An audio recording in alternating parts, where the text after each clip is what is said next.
A fúria impetuosa da rajada invasora quase nos lançou ao chão.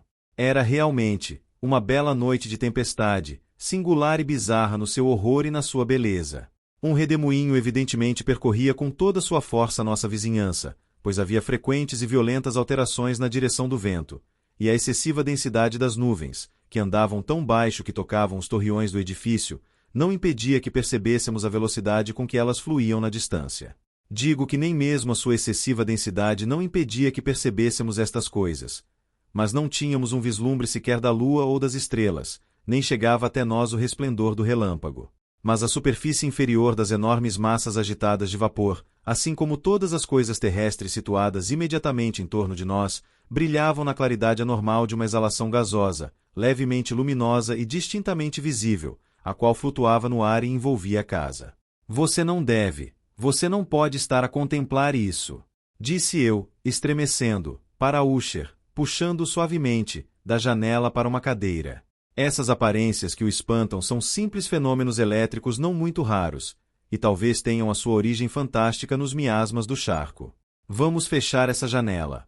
O ar está demasiado frio e perigoso para sua constituição. Aqui tem um dos seus romances favoritos. Eu lerei e você escutará, e assim venceremos juntos esta noite terrível. O velho volume que eu agarrara era o Mad Tristes de Sir Lancelot Canning, mas eu chamara livro favorito de Usher mais por gracejo do que a sério, porque, na verdade, havia pouca coisa na sua prolixidade tosca e quase nada imaginosa que pudesse ter interesse para a espiritualidade e o sublime idealismo do meu amigo.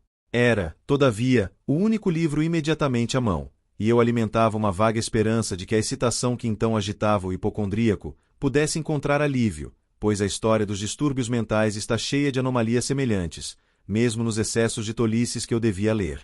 Se eu pudesse julgar pela atitude concentrada de atenção com que ele escutava, ou aparentemente escutava as palavras da narração, poderia congratular-me pelo êxito de minha lembrança.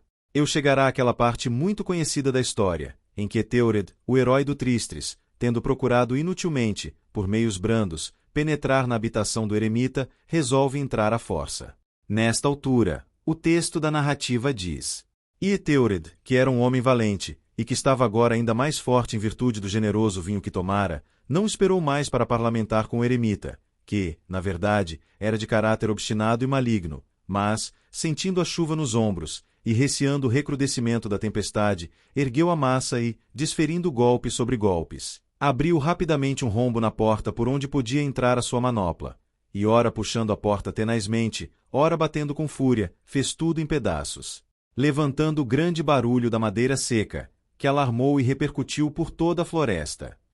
Ao terminar esta frase parei, por um momento, fiquei em silêncio, pois, embora logo percebesse que a minha imaginação excitada me iludira, parecia-me que, de alguma parte muito remota da casa, vinha indistintamente até os meus ouvidos, o que podia ter sido, na sua exata semelhança de caracteres, o eco, sem dúvida um eco sumido, abafado, dos sons que Sir Lancelot descrevera havia pouco. Evidentemente, só a coincidência que me ferira a atenção, porque, entre os estalidos das janelas e os outros ruídos confundidos e comuns da tempestade sempre crescente, o som em si mesmo nada tinha que pudesse ter me interessado ou perturbado. Continuei a história. Mas o bom campeão Ethelred, penetrando agora pela porta, ficou grandemente irritado e confundido por não perceber sinal algum do maligno eremita.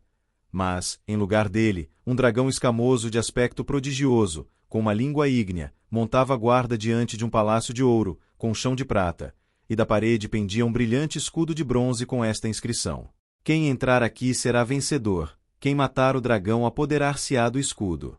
E Ethelred levantou a massa e abateu-a na cabeça do dragão, que caiu diante dele, exalando um sopro pestilento, o seu último alento, com um guincho tão horrível, áspero e penetrante, que Ethelred tapou os ouvidos com as mãos, para fugir àquele som estranho e medonho.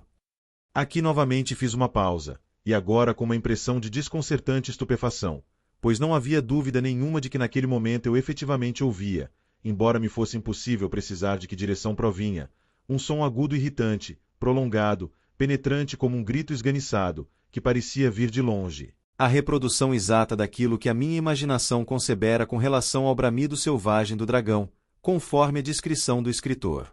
Impressionado, como sem dúvida me encontrava, pela ocorrência desta segunda e extraordinária coincidência, por mil sensações contraditórias, em que predominavam o pasmo e o terror extremos, ainda conservei suficiente presença de espírito para evitar o agravamento, por contágio, da sensibilidade dissensitiva do meu companheiro. Não duvidava de que ele tivesse reparado nos sons de que falei, e, mesmo, uma estranha alteração se operava, durante os últimos minutos, no seu exterior. De uma posição em face da minha, ele gradualmente torcera a cadeira de modo a ficar com a frente voltada para a porta do quarto, e assim eu podia apenas ver parcialmente as suas feições, percebendo que os seus lábios tremiam como se ele estivesse murmurando qualquer coisa inaudível. A sua cabeça caíra-lhe sobre o peito. Eu sabia, porém, que não dormia, porque, pelo seu perfil, podia ver que conservava os olhos rigidamente abertos. Os movimentos do seu corpo me firmavam também nessa conclusão, pois ele oscilava suave, mas constante e uniformemente. Tendo rapidamente observado tudo isso, voltei à narrativa de Sir Lancelot, que continuava como segue. E agora o campeão, tendo escapado à terrível fúria do dragão, voltou a sua atenção para o escudo de bronze e pensou na quebra do encanto que pesava sobre ele.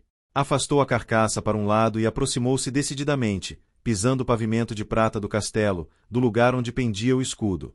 Este, porém, não esperou pela sua ação e caiu aos seus pés, no chão de prata, com um tinido retumbante e ensurdecedor. Estas últimas sílabas nem bem haviam passado através dos meus lábios, e como se um escudo de bronze tivesse realmente, naquele momento, caído pesadamente num pavimento de prata, percebi um ruído distinto, profundo, metálico e estridente, embora aparentemente velado. Completamente desatinado, pus-me de pé num salto, mas os movimentos ritmados de Usher não se alteraram. Precipitei-me para a cadeira em que ele estava sentado.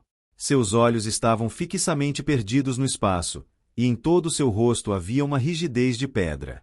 Mas, quando coloquei a minha mão sobre o seu ombro, um forte estremecimento percorreu-lhe todo o corpo, um sorriso doentio apareceu nos seus lábios, e percebi que ele falava com uma voz ininteligível, sumida como um murmúrio, como se ignorasse a minha presença. Inclinando-me sobre ele, consegui finalmente apanhar a medonha significação das suas palavras. Estarei agora ouvindo aquilo? Sim, estou ouvindo e tenho ouvido. Por muito, muito tempo, muitos minutos, muitas horas, muitos dias, tenho ouvido isso, mas não ousava. Oh! Piedade para mim, para um miserável. Eu não ousava. Eu não ousava falar. Nós a pusemos viva no túmulo. Eu não dizia então que os meus sentidos estavam aguçados. Agora digo a você que ouvi os seus primeiros débeis movimentos no silencioso ataúde. Eu os ouvi há muitos, muitos dias. Entretanto, não ousei falar. E agora, esta noite. Ethelred. A destruição da porta do eremita, e o grito de morte do dragão, e o estrondo do escudo. E a abertura do seu ataúde, o ranger dos gonzos da sua prisão, a ressonância das paredes forradas de cobre do subterrâneo. Oh! Para onde fugirei? Não irá ela aparecer aqui dentro de um momento? Não se está apressando para censurar a minha intenção? Não estou ouvindo seus passos lá na escada? Não é isto terrível e lento pulsar do seu coração? Insensato! Aqui ele se pôs galvanicamente de pé e gritou estas sílabas, como se fizesse o esforço do último alento. Insensato. Eu afirmo que ela agora está de pé atrás da porta.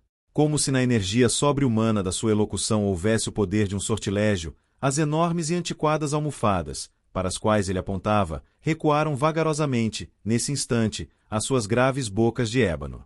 Era obra de uma formidável rajada, mas, escancarada a porta, apareceu, de pé, a figura altaneira e amortalhada da senhora Madeline de Usher. Havia sangue na sua veste branca e vestígios de alguma luta áspera em cada parte do seu corpo emagrecido. Por um momento, ela ficou, trêmula, a vacilar no umbral. Depois, com um pequeno grito lamentoso, caiu pesadamente para dentro, sobre o corpo de seu irmão, e, na sua violenta e agora final agonia, o que ela arrastou para o chão foi apenas um cadáver, a vítima dos horrores que ele mesmo previra. Daquele quarto e daquela casa, eu fugi espantado. A tempestade continuava desencadeada, com toda sua fúria, quando me vi finalmente atravessando o velho caminho pavimentado.